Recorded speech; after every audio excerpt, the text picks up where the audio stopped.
Olá pessoal, sejam todos bem-vindos a mais um vídeo aqui do canal da Acrópole. Peço desculpas a vocês pelo sumiço das últimas semanas. Estive revisando o meu trabalho de tese.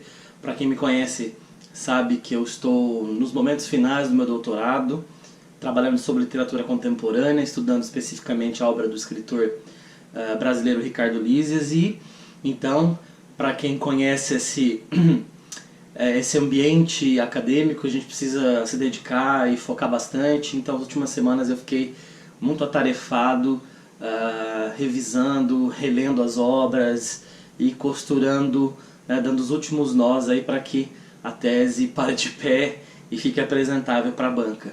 Em breve falo para vocês sobre o meu trabalho e a possível defesa do meu trabalho, da minha tese. Tá bom? Então agradeço a vocês a paciência aí, obrigado a todos que continuam seguindo o canal, que continuam assistindo aos vídeos, muito obrigado mesmo. Mas vamos parar de enrolação. Hoje eu vou falar para vocês sobre 3 mulheres que são muito fortes, vêm de mais ou menos o mesmo contexto geográfico, com particularidades, mas com muita coisa que se parece em 3 países que sofreram coisas muito parecidas: no Irã, no Paquistão e no Afeganistão, 3 países que são vizinhos. Falo hoje de Malala, Parvana e Persépolis, histórias que se entrecruzam.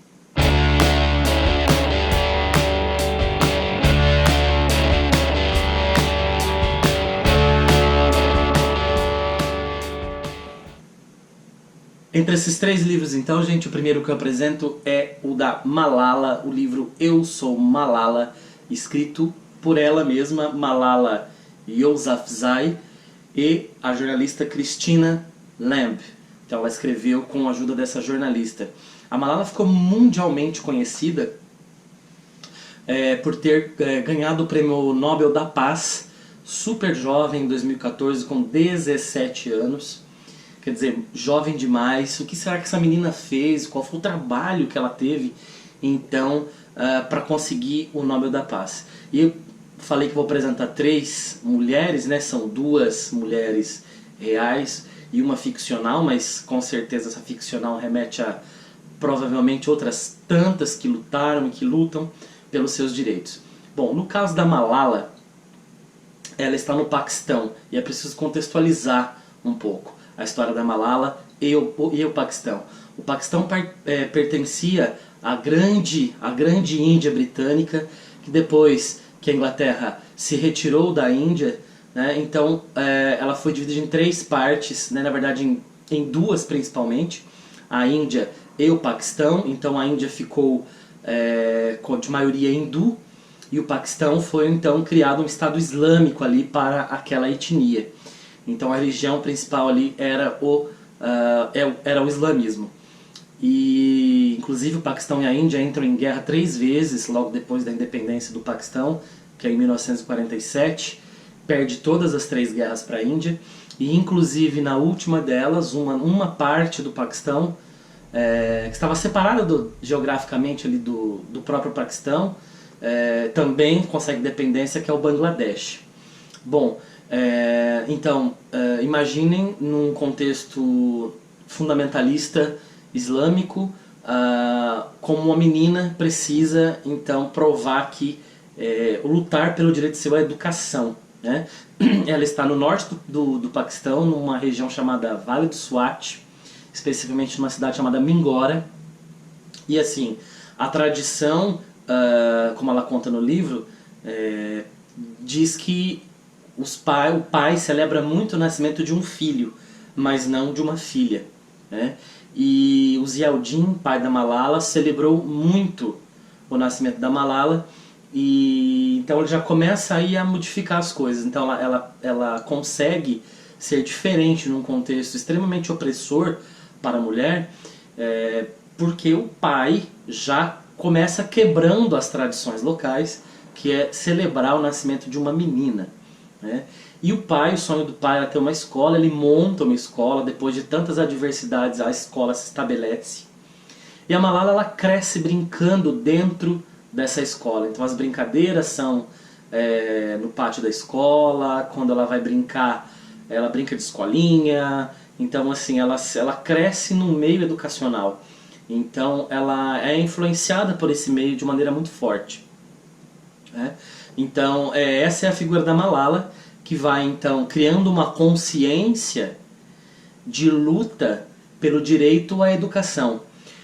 Lembrando que nesse meio tempo, isso a gente está falando aí já do final dos anos 2000, início dos anos 2010, em que o Talibã consegue, lembrando daquele Talibã do Osama Bin Laden, né, no Afeganistão, que foi o responsável pelo ataque às Torres Gêmeas em 2001 nos Estados Unidos. Depois da intervenção dos Estados Unidos, ele foge para o Paquistão, fica inclusive escondido durante muito tempo em uma cidade, um vilarejo, ali mesmo no Vale do Swat, praticamente vizinho a Malala. Então esse Talibã já está infiltrado, já está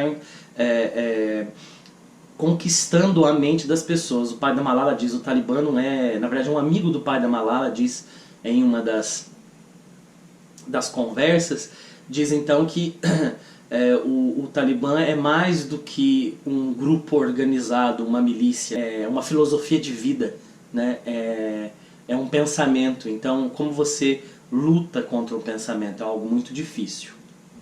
Então, por isso, cada vez mais o radicalismo, o fundamentalismo, né, aperta. Então, o pai da Malala é obrigado a tentar negociar, a não deixar...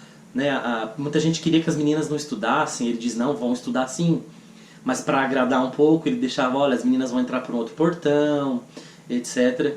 E muitos fundamentalistas diziam, as meninas não podem estudar, ou alguns que diziam, elas podem estudar, mas têm que ser ensinadas por mulheres também. E aí a Malala aponta uma das primeiras contradições desse fundamentalismo, dizendo, olha, vocês querem que mulheres nos ensinem, mas como é que elas vão nos ensinar se elas não se formam? Então primeiro elas precisam passar pela escola. E esse fundamentalismo, quando ele vai se fortalecendo muito mais, né, além da luta armada, é claro, do Talibã contra o exército do Paquistão, lembrando que no Paquistão o Talibã nunca chega a tomar o poder efetivamente, ele está sempre em guerra, em batalhas contra o exército paquistanês, que também é muito contraditório, porque muitas vezes, com medo do exército talibã, os postos policiais são abandonados, etc. Então eles vivem numa região de muita tensão o tempo todo. E esse fundamentalismo, uma das primeiras coisas que eles querem fazer é mudar a história. E a gente sabe o perigo que é para uma nação ou para um povo esquecer o próprio passado. A gente tem visto aí nos últimos meses as pessoas negando a existência aqui no Brasil da ditadura militar. Não só negando a existência, mas negando a tortura, negando a perseguição, negando os assassinatos covardes que a ditadura militar cometeu no Brasil, né? Então assim, é um perigo muito grande. Isso aconteceu no Paquistão. Existe uma figura chamada Fazlullah, que a partir de uma rádio começa a difundir ainda mais o pensamento talibã. Bom, isso chega depois de muitas reviravoltas no atentado a Malala, quando ela está indo para a escola. A Malala está indo para a escola, voltando na verdade, e ela é atingida no ônibus com um tiro no rosto. O tiro ainda pega duas outras garotas que sofrem ferimentos leves, mas a Malala ela fica entre a vida e a morte e precisa ser tratada fora do país. Então ela vai para Birmingham, onde passa a morar depois, consegue sobreviver graças a uma grande equipe médica que consegue fazer coisas inimagináveis, e ela consegue sobreviver. E ela se torna, então ela já vinha se tornando, porque dava entrevistas, chegou a ser ameaçada pelo próprio Talibã por falar abertamente contra o Talibã. O Talibã achava que ela estava querendo ocidentalizar o Paquistão, e não era bem assim. Ela estava defendendo, na verdade, o direito das meninas irem à escola. Então ela já havia ganho o prêmio paquistanês da paz. Então em 2014 ela acaba vencendo o prêmio Nobel. Então é uma biografia, é um livro de 300 e tantas páginas, é um livro assim com muitos detalhes. é um livro com muitas referências que nós não temos. Ele exige realmente, assim, não da linguagem, não da estética, que é muito fácil, mas ele exige um mergulho num Oriente, e pra gente, assim, pra nós ocidentais, o Oriente é sempre um mistério, né? Seja do Oriente Médio e seja mais do Extremo Oriente, porque somos, apesar de termos muitas coisas parecidas, somos muito diferentes em muita coisa. Então, inclusive tem até um glossário no final pra gente identificar algumas palavras desse mundo islâmico, ok? Então, essa é a primeira das mulheres que eu queria falar, dessas guerreiras, dessas mulheres que lutam por direitos ou por alguma causa ali no Oriente Médio. Essa é a Malala. Vou fazer de trás para frente, na verdade, porque a Malala é a mais recente. Então eu vou cronologicamente voltando no tempo. A segunda dessas mulheres que se parecem e que lutam pelos seus direitos, cada uma à sua maneira, é a Parvana. A Parvana faz parte, é uma personagem fictícia de uma trilogia, que os 3 livros são A Outra Face, esse que é o primeiro livro, esse é o segundo, A Viagem de Parvana, e temos um terceiro que é O Meu Nome é Parvana. A luta da Parvana, ela se dá de uma outra maneira, diferentemente da Malala, porque ela luta pela própria sobrevivência em um mundo opressor. Ela vive no Afeganistão. A gente sabe que o Afeganistão há muito tempo vive em guerras civis que se alternam, quer dizer, termina uma, começa a outra. Nesse meio tempo a gente teve a guerra do Afeganistão mesmo contra a União Soviética, que vai até o fim da União Soviética, e depois os radicais lutando entre si para tomar o poder. O Talibã, inclusive, consegue fazer isso, fica entre 96 e 2001 no poder, e só foi tirado dali quando os Estados Unidos declararam guerra ao país, quando Osama Bin Laden e o próprio grupo assumiram a autoria do ataque ao World Trade Center. Então, nesse contexto, nós temos a Parvana, que é uma menina, quando começa a história, que tem ali entre seus 12 e 13 anos, então uma literatura mais voltada para infanto-juvenil, mas você que é adulto pode ler sem problema, porque também é muito rico. Como uma menina precisa ter que sobreviver em meio a esse caos. Na sua família, ela mora em Cabul, ela já nasce numa Cabul destruída pela guerra.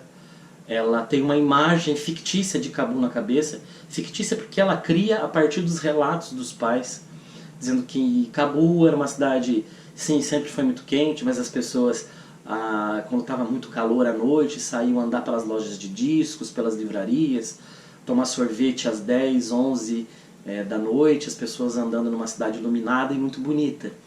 Mas ela não conhece, ela nunca viu essa Cabul, porque quando ela nasce, logo depois, então, começam essas guerras civis e Cabul se transforma completamente. E o pai dela perdeu uma perna, o pai dela também precisa esconder, porque ele é uma pessoa que entende que a educação pode mudar as coisas. A mãe dela edita uma revista feminina no Paquistão, tudo assim, às escondidas, porque o Talibã não permite nada, não permite que se faça nada. E cada vez que uma bomba destrói o local onde eles moram, eles precisam migrar e ir para outro lugar. Eles pegam o primeiro cômodo que acham para poder morar. Moram 5, 6, 7 pessoas às vezes no mesmo lugar. Bom, resumindo bem a história e sem dar grandes spoilers, a irmã resolve se casar com um rapaz de uma outra cidade que não está sob domínio do Talibã. E ela decide não ir, ela fica, a Parvana, fica em Cabul com uma vizinha. O pai estava preso, né? E de repente ela se vê desesperada, ela e o pai, porque chega a notícia de que a cidade onde a mãe e a irmã estavam para o casamento da irmã dela foi tomada pelo Talibã. Então os dois resolvem ir atrás da família para ver o que aconteceu. Só que isso acontece muita coisa. De repente a Parvana se vê obrigada a cuidar de crianças menores do que ela. Ela vai encontrar um menino, vai encontrar um bebê que ela bota o nome de Hassan. Ela vai encontrar um menino sem perna chamado Azif. Ela vai encontrar uma menina que é louca, que acha que, louca entre aspas, né, mas que ela acredita na sua ingenuidade, que ela não pode ser atingida por nenhuma bomba no campo minado, por nenhuma mina terrestre, chamada Leila, que mora com a avó.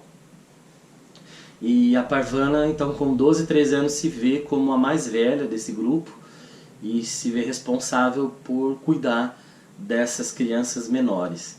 Não tem com quem desabafar, e tanto que não tendo com quem desabafar, começa a escrever cartas para uma amiga e começa a imaginar um vale fictício que ela põe o nome de Vale Verdejante, onde há sempre verde, água, comida à vontade e onde ela possa tomar sorvete de morango, porque ela gosta de sorvete de morango. Parece uma coisa boba, mas imagina uma história desse tipo para uma menina, né, viver num contexto desse. É muito triste. Então, é uma trilogia, este é o segundo livro, como eu disse, se chama A Viagem de Parvana. E eu contei um pouco, na verdade, do primeiro livro, que é a Outra Face, e um pouco desse segundo livro aqui. Ainda existe o terceiro, que se chama Meu Nome é Parvana. E a terceira dessas três mulheres fortes e guerreiras que precisam lutar pelos seus direitos, pelo direito inclusive à vida, né, que foi o caso da Parvana que eu falei agora há pouco. E o terceiro é então a Persépolis, que é uma HQ escrita pela Marjane Satrapi. Tá? É muito bacana, HQ em preto e branco. É um livro muito bonito, e muito bem escrito, muito bem desenhado, muito bem feito.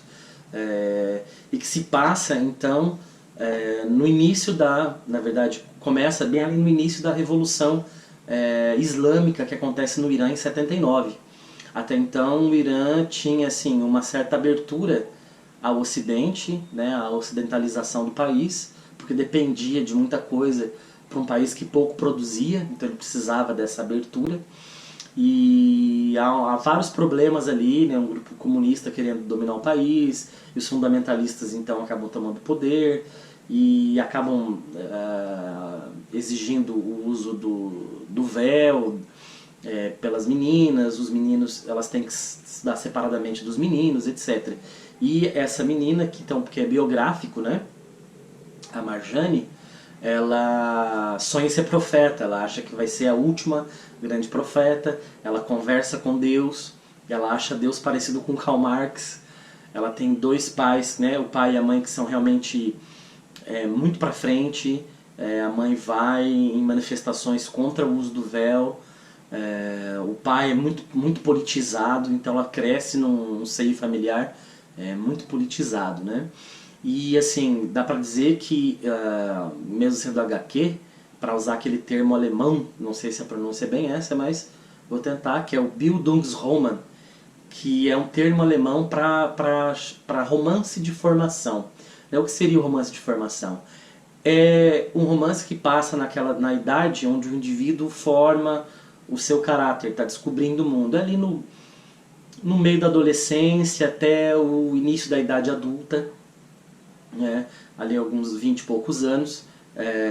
Então o romance, quando é romance, no caso aqui é uma HQ, mostrando esse processo de formação. Então, e mostra como essa personagem precisa... Como é que se dá a juventude para ela num país que é opressor, que é difícil conseguir sair, ela até consegue sair para estudar fora, mas acaba regressando à família. Descobrir que ela tem uma linhagem real no Irã, né, antes do Shah tomar o poder, antes do Islã tomar o poder, etc. É uma família que era muito aberta a outras crenças. Lembrando que o Irã não é árabe, o Irã é o que sobrou do grande Império Persa, eram os persas. Eles eram inicialmente zoroastras, né, praticantes do zoroastrismo. E a família da Marjane está aí dentro de uma espécie de um sincretismo religioso muito forte. Então ela quer protestar, quer ser revolucionária, quer ter um namorado, mas isso naquele meio era uma coisa muito complexa, tinha que ser tudo muito escondido, porque senão os fundamentalistas a denunciariam, etc. Então essa é a terceira das mulheres que eu indico hoje, que é a Persépolis. Está dizendo aqui completo porque ele saiu em vários em vários fascículos antes, e essa edição aqui, da Quadrinhos da Companhia, ela veio completa. Então, são 3 histórias de 3 mulheres, Malala, Parvana e Persépolis, 3 livros importantíssimos, 3 livros que trazem histórias de mulheres que vivem em ambientes extremamente opressores, limitadores, que cortam a liberdade de expressão, que cortam os direitos, elas têm problemas para sair na rua. Todas essas leis são leis baseadas num Corão mal interpretado, porque o próprio Corão não diz que as mulheres são inferiores, ou pelo menos, né, a partir da leitura desses livros, o que elas falam é que não é exatamente assim, mas é uma leitura distorcida de um livro em que, de repente, as leis são criadas para cortar a liberdade dessas mulheres. Então, 3 histórias aí no Irã, no Afeganistão e no Paquistão que vocês deveriam ler. E fico por aqui hoje. Um grande abraço.